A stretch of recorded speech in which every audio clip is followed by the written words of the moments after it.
It's time to take a look at what's happening around Wyoming for Thursday, March 5th. I'm Mac Watson.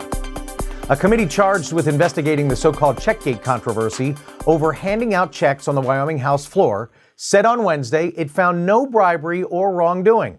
But Cowboy State Daily's Claire McFarland reports that the incident warrants a rules review, extra signage, and more training for legislators. There was no bribery or misconduct, according to the special committee's findings. They treated it as a learning opportunity, saying we should develop a lesson on the institution of this house, avoiding the appearance of impropriety. Management council should consider putting more signage at the entrance to the chamber, and this is a good time for a rules review. The highlight was actually kind of a connection moment between Representative Steve Harshman of Casper and Representative Darren McCann, who's involved in the controversy, received a check. All of this kind of blew up. So Darren McCann said, a lot of you get to move on, but forever when you Google my name, this will come up. And Representative Steve Harshman, who has had rather an explosive controversy himself that he ended up apologizing for cursing at another member, said, hey, I've been there. We're in this. There's social media trolls and we deal with this, but we do heal and we can move on. Special Investigative Committee Chair Art Washut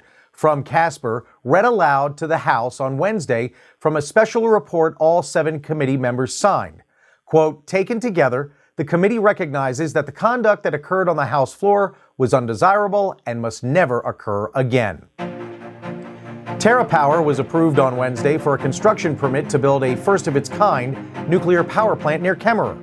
Cowboy State Daily's Greg Johnson reports that this is the first such approval in 10 years. It's the first nuclear construction permit that the federal government has issued in about 10 years. But it's also for this very new, one-of-a-kind type of plant that nobody's ever built before. So in a lot of ways, it's breaking a lot of ground, literally in Kemmerer and figuratively in the industry. And so today's announcement that that construction permit has been approved means that TerraPower can actually start building the actual reactor part of their facility. The National Regulatory Commission announced the approval of the project's construction permit, which allows the Bill Gates-backed company to start work on building the actual reactor at its site at about 4 miles outside of Kemmerer.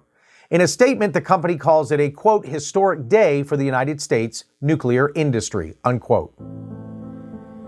A head-on crash on Sunday evening has left a Torrington family of 3 without a father and a Buffalo father of 4 in the hospital.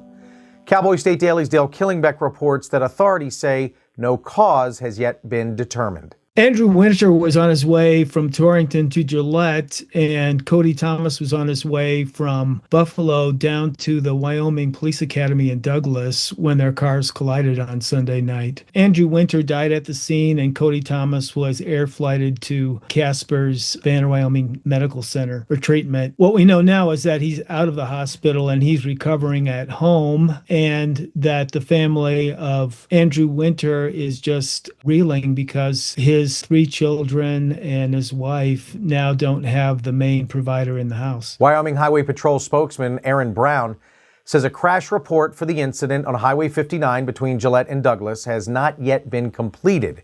The head-on crash was called into the department about 8:42 p.m. and no cause has yet been determined, Brown added. I'll be back with more news from Cowboy State Daily right after this. Out here, everything takes longer. The miles in between teach patience. They teach you what's worth driving for. In Wyoming, miles are how we measure love. The distance you'll go to help a neighbor, to pick up your kid from an activity, or to visit someone you care about. That's why Hilltop Bank rides with you through every mile. We're not just close by, we're traveling the same roads.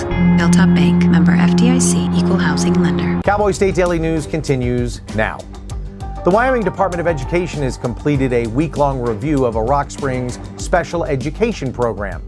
Cowboy State Daily's Kate Meadows reports that this comes after complaints of staffing and supervision of special education children, as well as responsiveness and transparency concerns. The Wyoming Department of Education is not saying a whole lot about the special monitoring that happened last week because they still have a report to do. They said a written report is going to be available within 60 days. Dickie Shaner, who is the Department of Education's chief of staff, said that his monitoring team encountered a caring and concerned group of teachers, parents, and staff during their visit. School District Superintendent Joseph Libby tells Cowboy State Daily in an email that the district's staff and faculty were professional and cooperative throughout the monitoring process. However, he criticized multiple aspects of the process, citing, quote, operational challenges due to repeated unilateral schedule changes made by WDE monitors without notice to the district, unquote.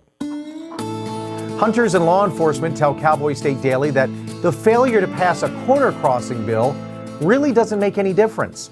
Outdoors reporter Mark Hines reports that House Bill 19 died in the Wyoming Senate on Monday. That bill died in the Senate, but some people are saying that it doesn't make any difference because that 10th Circuit Court decision came down that more or less said it's legal, at least on federal land. And a lot of people are saying, you know what, that's good enough. Folks are going to do it anyway. And I did talk to the executive director of Wyoming Association of Sheriffs and Chiefs of Police. He said, looking at a statewide perspective, sheriff's departments just are not getting a lot of complaints about corner crossing, trespassing anyway. Now, if the bill had passed, it would have clarified in Wyoming statute what many argued that a federal court already established, that crossing corners between parcels of public land adjacent to private property isn't trespassing. Senator Troy McEwen tried and failed on Wednesday to resurrect a bill that sought to pull sexually explicit books from children's sections in libraries.